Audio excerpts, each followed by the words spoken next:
ప్రియమిత్రులారా, మరొకసారి మిమ్మల్ని అందరినీ ప్రేమధార కార్యక్రమానికి ప్రేమపూర్వకంగా ఆహ్వానిస్తున్నాం. మీరు క్రమంగా దేవుని దయలో, ఆయన కృపలో వర్ధిల్లుతూ క్షేమంగా ఉండాలని కోరుకుంటున్నాము. ఈ కార్యక్రమములు మీ ఆధ్యాత్మిక జీవితాలకు మేలుకరంగా ఉంటున్నాయని, అందలి సత్యాలు మీ జీవితంలో అన్వయించుకుంటున్నారని విశ్వసిస్తున్నాము. ఇక ఈనాటి పాఠంలో ఇశ్రాయేలు విమోచనకై మోషే చేసిన విన్నపంను గూర్చి, ఇశ్రాయేలు ప్రజలపై ఉన్న భారం ఫరో అధికము చేయుటను గూర్చి, అందుకు మోషే దేవుని సన్నిధిలో చేసిన ప్రార్థనను గూర్చి ఇందులో చర్చిస్తాం. ఇక సందేశాన్ని విందామా?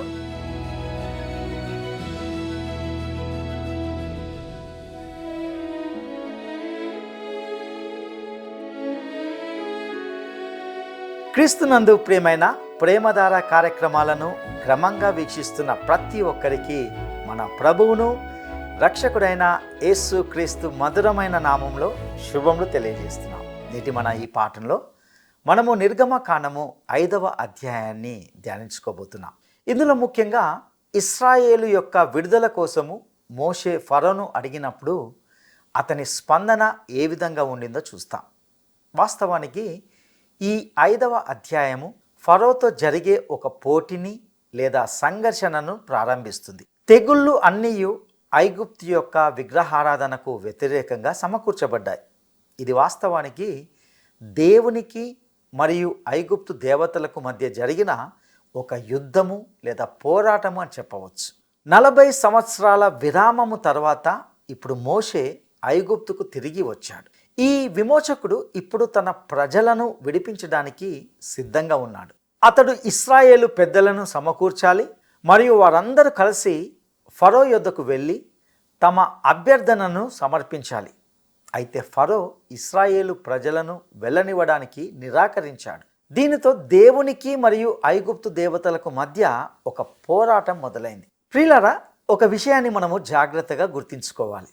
అదేమిటంటే, దేవుడు తాను ఐగుప్తు దేశానికి వ్యతిరేకంగా పంపిన తెగుళ్ళన్నీ యాదృచ్ఛికమైనవి కావు. దేవుడు కప్పల తెగులు పంపి నేను తర్వాత ఏ తెగులును పంపాలి అని ఆలోచించుకోలేదు. బహుశా ఈ తెగులలాగా ఏది కూడా చాలా వ్యవస్థీకృతంగా మరియు అర్థవంతంగా ఉండకపోవచ్చు. అవి ఐగుప్తు యొక్క విగ్రహారాధన వైపు చాలా ఖచ్చితంగా ఉద్దేశపూర్వకంగా పంపించబడ్డాయి. ఇక్కడ ఫరో యెహోవా ఎవడు అనే ప్రశ్నను అడిగాడు మరియు అతడు మోషేతో నేను ఆయనను ఎరగను మరియు నేను ఇశ్రాయేలు ప్రజలను వెళ్ళనివ్వాలని అనుకోవడం లేదు అని చెప్పాడు. కాబట్టి ఐగుప్తు దేశంపై తెగుళ్లను తీసుకురావడం ద్వారా దేవుడు తనను తాను పరిచయం చేసుకున్నాడు. నిర్గమకాండము 7వ అధ్యాయము 5వ వచనంలో ప్రభువు యొక్క మనసులో ఏముందో దానిని చాలా స్పష్టంగా తెలియజేశాడు. అక్కడ అంటాడు, నేను ఐగుప్తు మీద నా చెయ్యి చాపి ఇశ్రాయేలీయులను వారి మధ్య నుండి రప్పింపగానే నేను యెహోవానని ఐగుప్తీయులు తెలుసుకొందురనెను. దేవుడు తన ప్రజలను విడిపించడానికి మరియు తాను ఎవరో ఐగుప్తీయులకు తెలియజేయడానికి తెగుళ్లను ఉపయోగించాడు. ప్రతి తెగులు ఐగుప్తు యొక్క విభిన్నమైన దేవతకు వ్యతిరేకంగా సమకూర్చబడింది. ఆనాటి చరిత్రను గమనిస్తే ఐగుప్తు దేశములో వేలాది ఆలయాలు, లక్షల కొద్ది ఐగుప్తు దేశ విగ్రహాలు మరియు సుమారు 3000 దేవతలు ఉండేవారు. అది నేడు మనకున్న ప్రస్తుత స్థితిని దేనినైనా మించిపోతుంది అని చెప్పవచ్చు. ఐగుప్తు మతంలో అధికారము, శక్తి ఉండేది. ఐగుప్తీయులు మూర్ఖులు కాదు. ప్రస్తుతము సాంకేతికంగా మనకు కంప్యూటర్లు, రంగురంగుల చిత్రాలను చూపించే టెలివిజన్, స్మార్ట్ ఫోన్లు ఉన్నాయి. మనము చంద్రునిపైకి వెళ్ళాం, అంతరిక్షంలోకి రాకెట్లను పంపుతున్నాం. అయితే దాని అర్థము మనము గొప్పవారమని కాదు. మన ప్రస్తుత విజ్ఞానం అంతా గతంలో అందించబడిన దానిపైనే ఆధారపడి ఉంది. ప్రియులారా, మనం శతాబ్దాలుగా మనకు గతం నుండి వచ్చిన అనగా మన పూర్వీకుల నుండి అందించబడిన జ్ఞానం మీదనే వీటన్నిటినీ నిర్మించుకుంటున్నాం. అపోస్తులుడైన పౌలు తాను తిమోతికి వ్రాసిన 2వ పత్రిక 3వ అధ్యాయము 8వ వచనంలో యన్నే యంబ్రే అనువారు మోషేను ఎదిరించినట్టు వీరును చెడిన మనసు కలిగి విశ్వాస విషయములో భ్రష్టులై సత్యమును ఎదిరింతురు అని చెప్పినప్పుడు ఐగుప్తు మతాల్లో శక్తి ఉండేదని స్పష్టం చేస్తున్నాడు. ఐగుప్తు మతంలోని శక్తి సాతానుతో కూడింది మరియు సాతాను తనను ఆరాధించే వారికి శక్తిని ప్రసాదిస్తాడు. అందుకు గ్రీకు కాలములోని డెల్ఫీలోని ప్రవచనకర్త దానికి ఒక చక్కటి ఉదాహరణ అని చెప్పవచ్చు. ప్రియులారా, ఇక్కడ మరొకసారి ఒక విషయాన్ని మీకు జ్ఞాపకం చేస్తున్నాను. అదేమిటంటే దేవుడు తన తెగుళ్లను ఐగుప్తులోని విగ్రహారాధనకు, ఫరోకు మరియు సాతానుకు వ్యతిరేకంగా పంపించాడు. ఇది ఐగుప్తు దేవతల మధ్య జరిగిన యుద్ధం వంటిది. ఇక నిర్గమకాండము 12వ అధ్యాయము 12వ వచనము దీనిని ధృవీకరిస్తుంది. ఆ రాత్రి నేను ఐగుప్తు దేశమందు సంచరించి ఐగుప్తు దేశమందలి మనుషులలోనే గాని జంతువులలోనే గాని తొలి సంతతి అంతయు హతము చేసి ఐగుప్తు దేవతలకందరికీ తీర్పు తీర్చెదను, నేను యెహోవాను. ప్రియులారా, దేవుడు ఐగుప్తు దేవతలను అబద్ధమని బహిర్గతం చేశాడు మరియు తాను వారిని విడిపించగలడనే తన సామర్థ్యాన్ని ఇశ్రాయేలుకు వెల్లడించాడు. ఈ ఇశ్రాయేలీయులు ఐగుప్తు విగ్రహారాధన మధ్య ఇటుక బట్టిల్లో జన్మించారు. కాగా దేవుడు తాను గొప్పవాడని వారికి చూపించవలసి వచ్చింది. ఈ సమయంలో ప్రతి తెగులుకు కొంత అర్థం ఉందని చూపడానికి వాటిని గూర్చిన సంక్షిప్త పరిచయము సహాయకరంగా ఉండవచ్చు. మోషే మొదటిసారి ఫరో ముందు నిలిచినప్పుడు అతడు తన కర్రను సర్పంగా మార్చాడు. ఐగుప్తు జ్ఞానులు కూడా అదే అద్భుతాన్ని చేశారు. ఇది సాతానుకు ఇటువంటి కొన్ని నిర్దిష్టమైన శక్తులు ఉన్నాయని వెల్లడిస్తుంది. ఈ ప్రదర్శన తర్వాత 10 తెగుళ్ళు వచ్చాయి. వాటిని ఒకసారి గమనిద్దాం. మొదటి తెగులు ఏమిటంటే నీరు రక్తంగా మారడం. దీనిని నిర్గమకాండము 7వ అధ్యాయము 19 నుండి 25 వచనాల్లో చూస్తాం. ఐగుప్తు దేశం యొక్క సారవంతమైన నేలలకు ఎరువు మరియు నీరు రెండింటినీ తీసుకురావడానికి నైలు నది పొర్లిపారడంపై ఆధారపడింది. అందువలన ఈ నది ఒసైరిస్ దేవతకు పవిత్రమైనది. దీని యొక్క అన్ని వేళలా దృష్టించే కన్ను చిత్రము ఐగుప్తు యొక్క చిత్రలేఖనాల్లో చాలా వరకు కనిపిస్తుంది. ఈ నది కరువు ద్వారా సంభవించే మరణం నుండి జీవాన్ని తీసుకువచ్చినప్పుడు ప్రతి వసంతకాలంలో అన్యమత ఆచారాలు జరిగేవి. కానీ ఈ సందర్భంలో నీరు రక్తంగా మారినప్పుడు అది జీవానికి బదులుగా మరణాన్ని తీసుకొని వచ్చింది. ప్రియులారా, ఐగుప్తు జ్ఞానులు కూడా తమ మాయాజాలముతో ఈ తెగులును ప్రదర్శించగలిగారు. ఇక రెండవ తెగులు ఏమిటంటే కప్పల తెగులు. దీనిని నిర్గమకాండము 8వ అధ్యాయము 1 నుండి 15 వచనాల్లో చూస్తాం. ప్రాచీన ఐగుప్తు రాజధాని అయిన మెంఫిస్లోని అత్యంత అందమైన దేవాలయాల్లో ఇది ఒకటి. వికారమైన కప్ప తలగల దేవత అయిన హెకా దేవాలయం. ఆ పవిత్రమైన కప్పను చంపడము ఒక నేరం. కానీ ఐగుప్తీయులు చేసినట్లుగా అవి మీ ఇంట్లో పడకపై, ఆహారంలో మరియు ప్రతి చోట మీ కాళ్ళ క్రింద కనిపిస్తే వాటిని తప్పకుండా చంపాలని మీకు అనిపించవచ్చు. కానీ అవి పవిత్రమైనవి. అక్కడి జ్ఞానులు కూడా ఈ తెగులును పునరావృతం చేశారు, అనగా అచ్చం అలాంటిదే సృష్టించారు. ఇది బహుశా అప్పటి వరకు వారి విజయము చేతివాటం యొక్క ట్రిక్కులు లేదా అలాంటి ఏదైనా మాయా ఉపాయాల ద్వారా సాధించబడిందని సూచిస్తుంది. ఇక మూడవ తెగులు ఏమిటంటే పేలు తెగులు. దీనిని మనము నిర్గమకాండము 8వ అధ్యాయము 16 నుండి 20 వచనాల్లో గమనిస్తాం. ఐగుప్తీయులు భూదేవతగా గెబును ఆరాధించేవారు.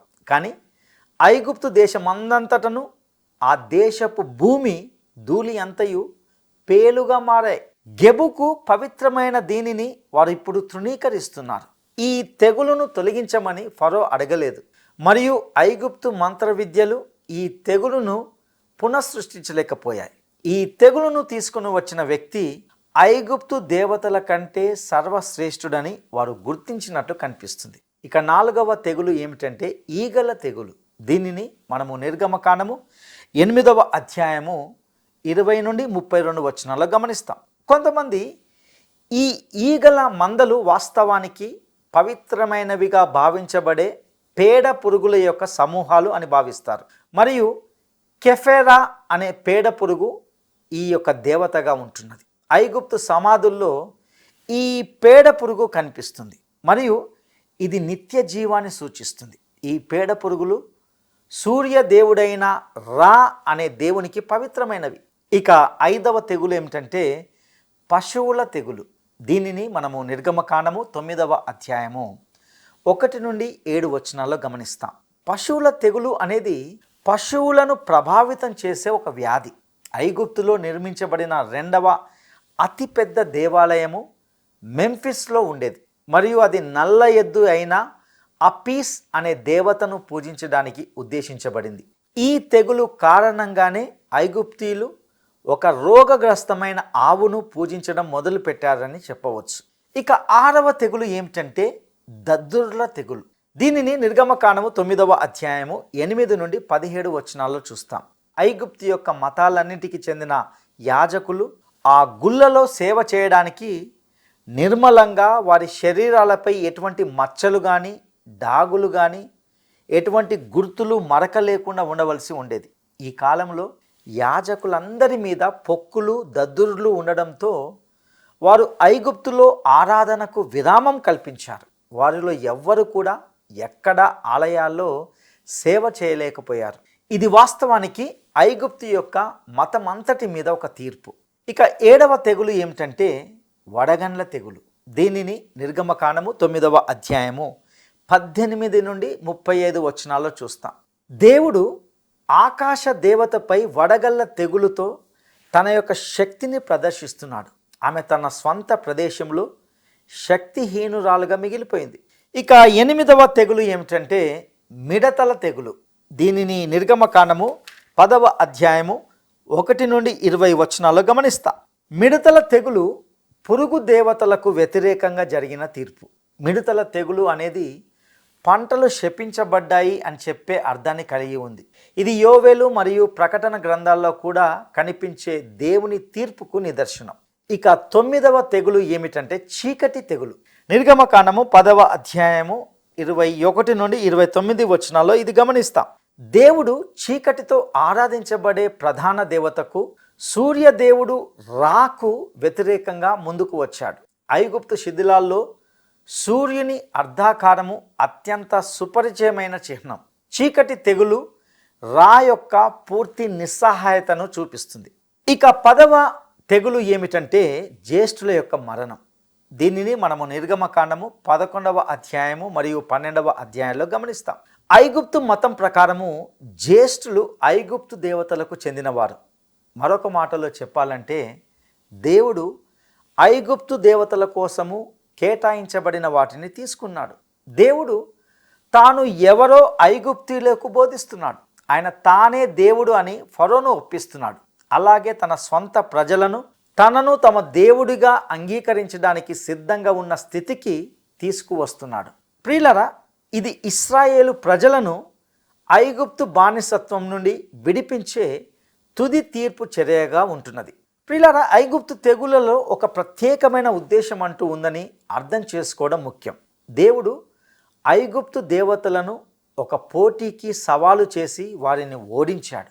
ఐగుప్తు దేశంలోని విగ్రహారాధనను మీరు ఊహించవచ్చు.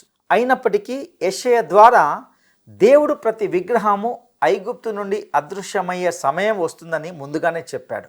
ఐగుప్తు దేశము ఇప్పుడు విగ్రహాలు లేని దేశంగా మారిపోయింది. దేవుడు అవి అదృశ్యమవుతాయని చెప్పినట్లు ప్రతి విగ్రహము అక్కడ అదృశ్యమైంది. ఇక ఇశ్రాయేలు ప్రజల విడుదల కోసము మోషే చేసిన మనవిని గురించి మనం గమనిద్దాం. ఈ 5వ అధ్యాయంలో ఫరోతో పోటీ ప్రారంభమవుతుంది మరియు ఐగుప్తు దేవతలతో యుద్ధం ప్రారంభమవుతుంది. ఇక మనము నిర్గమకాండము 5వ అధ్యాయము 1వ వచనాన్ని గమనిద్దాం. తరువాత మోషే అహరోనులు వచ్చి ఫరోను చూచి, ఇశ్రాయేలీయుల దేవుడైన యెహోవా అరణ్యములో నాకు ఉత్సవము చేయుటకు నా జనమును పోనిమని ఆజ్ఞాపించుచున్నాడనిరి. అరణ్యంలో దేవునికి బలి అర్పించడం అనేది ఇశ్రాయేలు స్వేచ్ఛకు మొదటి అడుగు. మోషే మరియు అహరోనులు నేరుగా ఫరో సముఖంలోకి వచ్చి, నా ప్రజలను పోనిము, మేము ఐగుప్తును విడిచిపెట్టి వాగ్దత్త దేశానికి వెళ్తున్నామని చెప్పలేదు. ఇశ్రాయేలు అరణ్యంలోకి వెళ్ళి ఆరాధించడానికి అనుమతించబడాలని వారు కోరారు. భవిష్యత్తులో రాబోతున్న విషయమై వారు ఫరోను సిద్ధం చేస్తున్నారు. దానికోసము అతన్ని మృదువుగా చేస్తుంటున్నారు. ఇప్పుడు ఫరో యొక్క ప్రతిచర్య గమనించండి. నిర్గమకాండము 5వ అధ్యాయము 2వ వచనాన్ని మనం గమనిద్దాం. ఫరో, నేను అతని మాట విని ఇశ్రాయేలీయులను పోనిచ్చుటకు యెహోవా ఎవడు? నేను యెహోవాను ఎరగను, ఇశ్రాయేలీయులను పోనీయనెను. నా జనమును పోనిమ్ము అనే మాట ఈ సంఘటనలో ప్రసిద్ధి చెందింది. యెహోవా ఎవడు అనే ప్రశ్నను ప్రసిద్ధి చేయగలిగితే బాగుండును. ఇది నేటి ప్రశ్నలన్నిటికంటే ఉత్తమమైన ప్రశ్న. ఎందుకంటే మీకోసము ఏదైనా విడుదల రావాలంటే ముందుగా మీరు ఆయనను తెలుసుకోవాలి. ఫరో 2 నిర్దిష్టమైన ప్రకటనలు చేశాడు. 1, నేను యెహోవాను ఎరగను. 2, ఇశ్రాయేలీలను పోనీయను. కొద్ది కాలంలోనే ఫరో ఇశ్రాయేలు దేవునితో భయంకరమైన రీతిలో పరిచయం కలిగి ఉంటాడు. అప్పుడు అతడు ఇశ్రాయేలీయులను పోనిస్తాడు. ఇక నిర్గమకాండము 5వ అధ్యాయము 3వ వచనాన్ని గమనిద్దాం. అప్పుడు వారు, హెబ్రీయుల దేవుడు మమ్మను ఎదుర్కొనెను, సెలవైన ఎడల మేము అరణ్యములోనికి 3 దినముల ప్రయాణమంత దూరము పోయి మా దేవుడైన యెహోవాకు బలి అర్పించుదుము, లేని ఎడల ఆయన మా మీద తెగులుతోనైనను ఖడ్గముతోనైనను పడునేమో అనిరి. ప్రియులారా, దేవుడు మనలను ఆరాధించాలని కోరుకుంటున్నాడు. మనం ఇప్పుడు ఈ విషయంలో స్పందించకపోతే ఆయన మనలను తీర్పు తీరుస్తాడు. ఇక నిర్గమకాండము 5వ అధ్యాయము 4-5 వచనాలను మనం గమనిద్దాం. అందుకు ఐగుప్తు రాజు, మోషే, అహరోను, ఈ జనులు తమ పనులను చేయకుండా మీరేలా ఆపుచున్నారు? మీ బరువులు మోయుటకు పొండనెను. మరియు ఫరో, ఇదిగో ఈ జనము ఇప్పుడు విస్తరించి ఉన్నది, వారు తమ బరువులను విడిచి తీరికగా నుండునట్లు మీరు చేయుచున్నారని వారితో అనెను. మోషే తన ప్రజలతో భారీ సమావేశాలు నిర్వహిస్తూ ఉండేవాడు. వారు అశాంతిగా ఉండి ఐగుప్తును విడిచి వెళ్ళాలని కోరుకున్నారు. దీనివల్ల తలెత్తే సమస్యను ఫరో గుర్తించాడు. దానికి పరిష్కారంగా వారిని తిరిగి ఇటుకల తయారీ కేంద్రాలకు పంపాలని నిర్ణయించాడు. అతడు సరిగ్గా అలాగే చేశాడు. అంతేకాక అదే సమయంలో వారి కష్టాలను మరింతగా పెంచాడు. ఇక ఇశ్రాయేలు ప్రజలపై పెరిగిన భారాన్ని గురించి తెలుసుకుందాం. నిర్గమకాండము 5వ అధ్యాయము 6-8 వచనాలను మనం గమనిద్దాం. ఆ దినమున ఫరో ప్రజలపైనున్న కార్యనియామకులకును వారి నాయకులకును ఇట్లు ఆజ్ఞాపించెను, ఇటుకలు చేయుటకు మీరు ఇక మీదట ఈ జనులకు గడ్డి ఇయ్యకూడదు.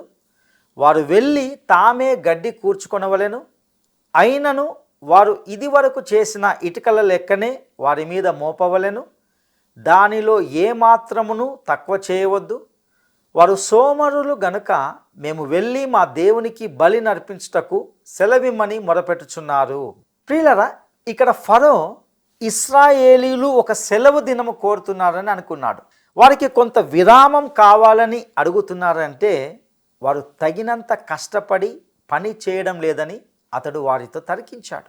అప్పుడు వారి నుండి గడ్డి అందుబాటులో లేకుండా తీసివేశాడు.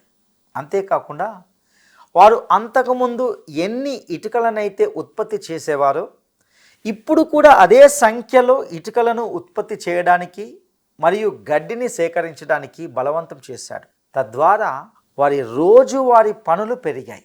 కాబట్టి వారు నిష్ఠూరంగా సేవ చేశారు. ఇక నిర్గమకాండము 5వ అధ్యాయము 15-21 వచనాలను మనం గమనిద్దాం.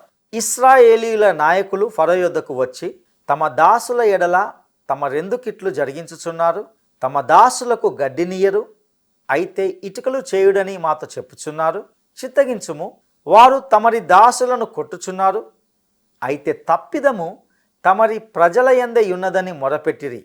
అందుకతడు, మీరు సోమరులు, అందుచేత మేము వెళ్ళి యెహోవాకు బలి నర్పించుటకు సెలవిమ్మని మీరు అడుగుచున్నారు.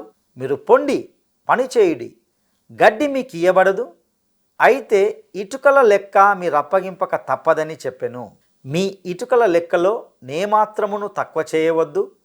ఏనాటి పని ఆనాడే చేయవలెనని రాజు సెలవీయగా ఇశ్రాయేలీయుల నాయకులు తాము దురవస్థలో పడి ఉన్నట్టు తెలుసుకొనిరి.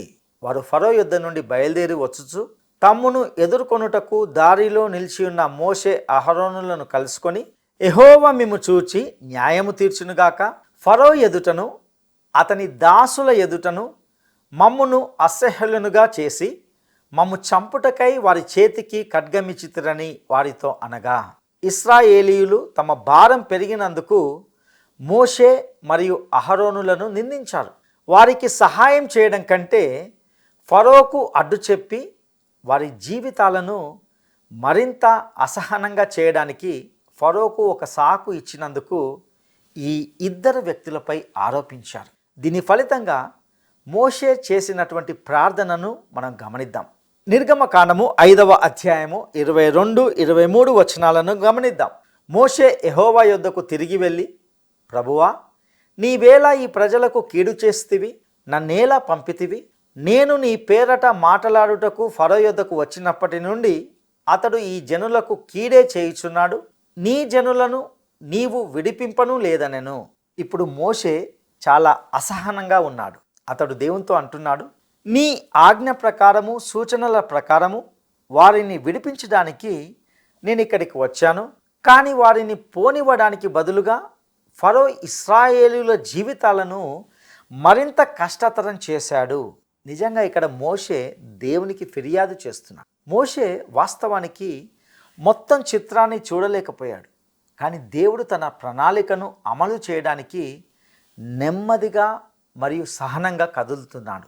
6వ అధ్యాయంలో దేవుడు మోషే మరియు ఇశ్రాయేలీయులను ప్రోత్సహిస్తూ వారిని విడిపిస్తాననే తన వాగ్దానాన్ని పునరుద్ఘాటిస్తాడు.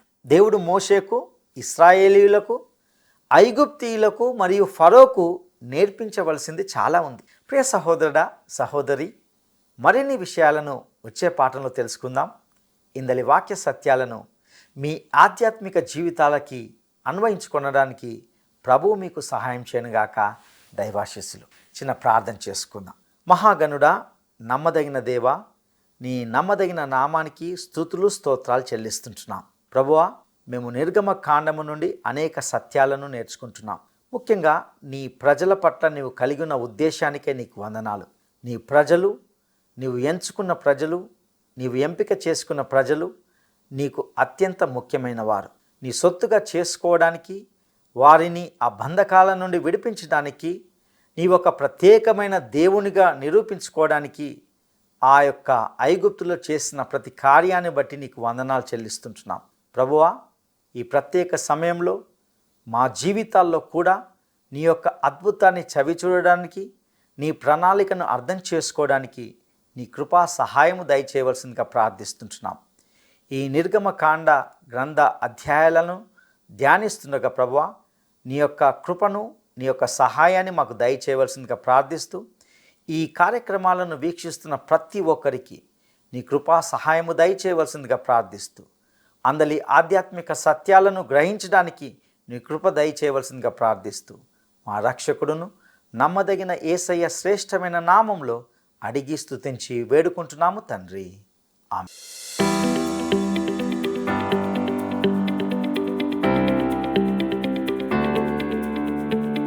కప్పల తెగులుతో ముడిపడి ఉన్న ఐగుప్తు దేవత పేరు ఏమిటి? కప్పల తెగులుతో ముడిపడి ఉన్న ఐగుప్తు దేవత పేరు ఏమిటి? 1 రా, 2 హేకా, 3 గెబు. ఈ ప్రశ్నకు సరైన జవాబును ఈ వాట్సాప్ నంబర్కు పంపండి. మా వాట్సాప్ నంబర్ 9339952570. నేటి ఈ కార్యక్రమం ద్వారా దేవుడు మీతో సూటిగా మాట్లాడి ఉన్నాడని తలస్తున్నాం. ఇందలి సత్యాలు మీ ఆధ్యాత్మిక జీవితాలకు ఎంతో ప్రోత్సాహాన్ని కలిగించేవిగా ఉన్నాయని మరియు వాటిని మీ దైనందిన జీవితాలకు అన్వయించుకుంటున్నారని నమ్ముచున్నాం. ఇంకా మీకు ఏవైనా ప్రశ్నలు కానీ లేదా సందేహాలు కానీ లేక ప్రార్థన మనవులు కానీ ఉంటే స్క్రీన్ మీద ఇవ్వబడిన ఫోన్ నంబర్ ద్వారా మమ్మల్ని సంప్రదించగలరని ఆశిస్తున్నాం. దేవుడు మిమ్మును మీ కుటుంబాలను దీవించునుగాక. ఈ కార్యక్రమం మీకు నచ్చిందా? అయితే వెంటనే మిస్డ్ కాల్ ఇవ్వండి. బహుమతి పొందే విజేత మీరే కావచ్చు.